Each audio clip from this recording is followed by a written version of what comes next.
عليكم ورحمة الله وبركاته. اللهم صل وسلم وبارك عليك يا حبيبي يا سيدي يا رسول الله. ازيكم يا حبايبي، عاملين ايه؟ ان شاء الله يا رب تكونوا بخير واحسن الاحوال. النهارده هنعمل القلقاس بطريقة جديدة او مش جديدة. انا بعمل القلقاس كأنه بطاطا، لان الطريقة التقليدية اللي بتتعمل بيها بسلق، انا ولادي مش بياكلوه خالص، ولا انا ولا حد عندي بياكل بالطريقه اللي هي التقليديه. فانا بعمله، قلت اشاركها بقى معاكم الطريقه بتاعتي دي ويا رب تعجبكم. يلا بينا ندخل على الفيديو. بس قبل ما ندخل على الفيديو كده، بتمنى منك ان انت لو لسه اول مره تشوفيني تعملي لي اشتراك وتفعلي زر الجرس عشان يوصلك كل جديد، وتحطي لي لايك وتعليق يشجعني يخلينا نستمر. يلا بينا بقى، يلا. انا عندي طبعا قلقاسايه كده. إيه بتنقيها متوسطه، ما بتنقيهاش كبيره قوي، لان الكبيره بتبقى مخوخه من جوه او ما بتبقاش حلوه. بمعنى اصح بتنقيها متوسطه. في حوالي ما تنقيهاش كبيره. يعني بصي، في حوالي نص كيلو، كيلو الا ربع. انا عندي بصلايه كبيره اهي، وعندي عصير طماطم. الطماطم ديت انا مفرزاها الواحده بوحدتها كده. بطلعها بحطها في شويه ميه دافيه بتفك، وباجي عصرها من غير اي ميه خالص، في الكبه او في الخلاط زي ما تحب. وعندي ورق بقدونس او كزبره. وعندي جزرايه صغيره كده. انا بعمل بحط عليها جزر عشان بيديله تسكيره كده، بتبقى جميله قوي. وعندي 3 فصوص توم او 4. وعندي بقى التوابل بتاعتي: ملح وفلفل وكمون وبابريكا وكزبره ناعمه ومرق الدجاج وشويه زعتر، بيودوها في حته تانية خالص. يلا بقى بينا نروح على النار ونشوف هنعمل ايه. انا هنا بقى حطيت حته زبده كده وشويه زيت ذره يا جماعه، او الزيت الموجود عندي. طبعا احنا في اخر الشهر، وطبعا الميزانيه لا عادت تسمح ان احنا ناكل لحوم زي الاول. فانا فتحت التلاجة وكنت محتاره على الاكل. طبعا كلنا بنبقى محتارين على الاكل كل يوم. فلقيت قلقاس قدامي، قلت اما اعمله ليه النهارده، ما اعملوش النهارده ونعديها النهارده، وهو يوم بيعدي. هعمله بقى، وهعمل معاه شويه رز بشعريه وسلطه إيه ويعدي. هنزل بقى بالبصل بتاعي.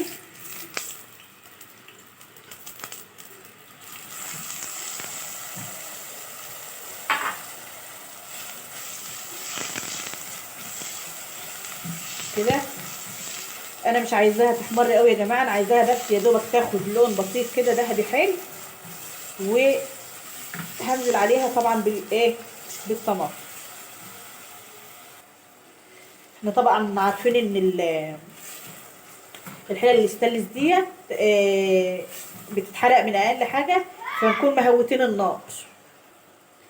طبعا عندنا الاستاذ اياد طالع بقى من على السلم، ما يعرفش بقى ان في تصوير ولا حاجه، فبيقعد ينادي زي ما سمعتوه كده.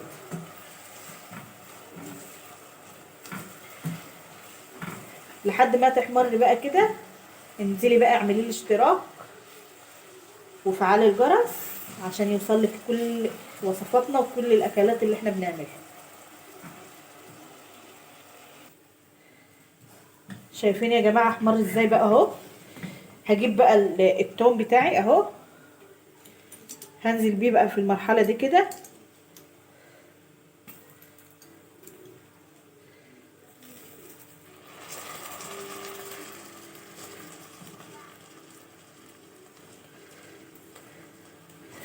كده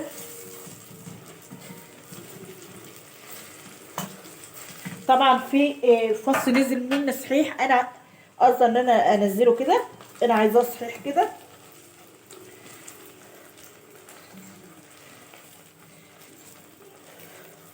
شايفين بقى لونها. هنزل بقى بالبابريكا بتاعتي الاول عشان تعزز اللون بتاع اللون بتاع الشوربه، يعني اللي هتبقى فيها القلقاس كده.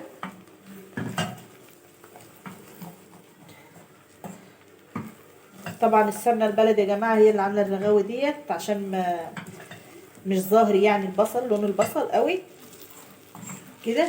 هجيب بقى عصير الطماطم زي ما حضراتكم شايفين كده.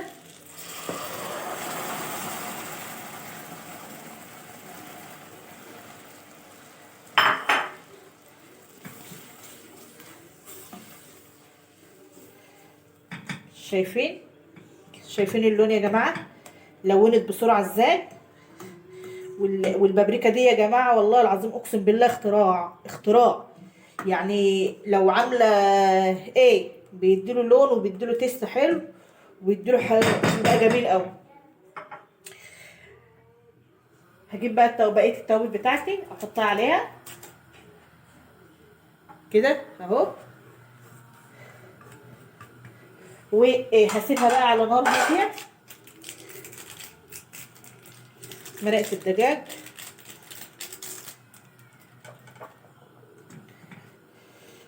اهي. عايزه تعمليها كده وتحطيها في صينيه وتحطها في الفرن بتبقى روعه روعه.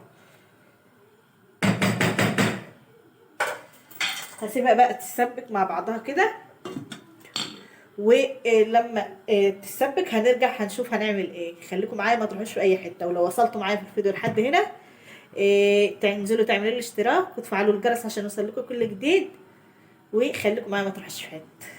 زي ما حضراتكم شايفين كده اهيت كده خلاص اتسبكت. هنزل بقى بالجزر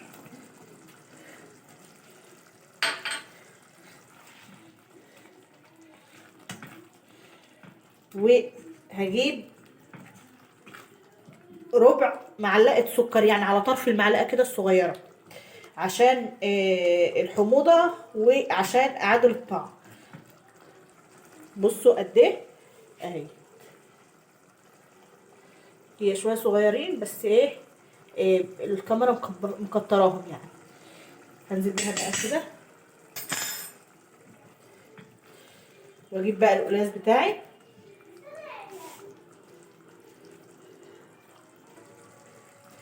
هنزل بقى بالقلاص بتاعي كده.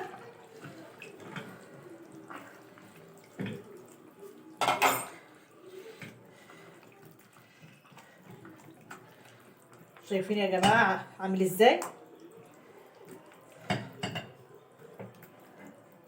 صدقوني الطريقه ديت لو ولادك ما بياكلوش القلقاس هياكلوه والله العظيم اقسم بالله، لان انا عن نفسي انا ما كنتش باكل القلقاس.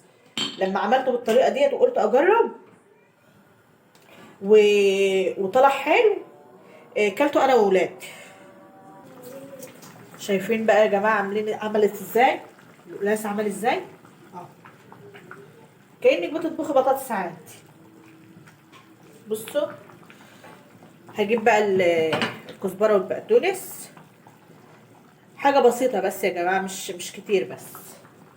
بصوا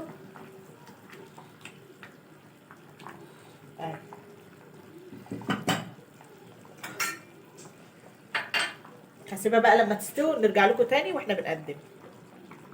شايفين بقى يا جماعه القلاص شكله يغني عن الكلام يعني اهو. وعملت معاه رز بشعريه وعملت سلطه وعملت برضو جزر وخيار. حابه تاكليه برز ماشي، حابه تاكليه بعيش بيبقى طعمه جميل قوي، طعمه تحفه وحاجه كلها فيتامينات وكلها يعني. بصي لو ما فيش لحمه في الليله ديت عادي مش مشكله خالص. آه، اكله اقتصاديه جدا وما فيهاش اي حاجه، يعني رز عندك بيبقى عندك في البيت، مش هتجيبي حاجه من بره خالص. بأقل التكاليف عملت عشاء اقتصادي او غدا اقتصادي ويوم وعدى. بتمنى منك بقى ان انت لو وصلت معايا في الفيديو لحد هنا بتمنى ان انت تعملي لي الاشتراك وتفعلي الجرس عشان يوصلك كل جديد، وطبعا تعليق يشجعنا يخلينا نستمر. والسلام عليكم ورحمة الله وبركاته.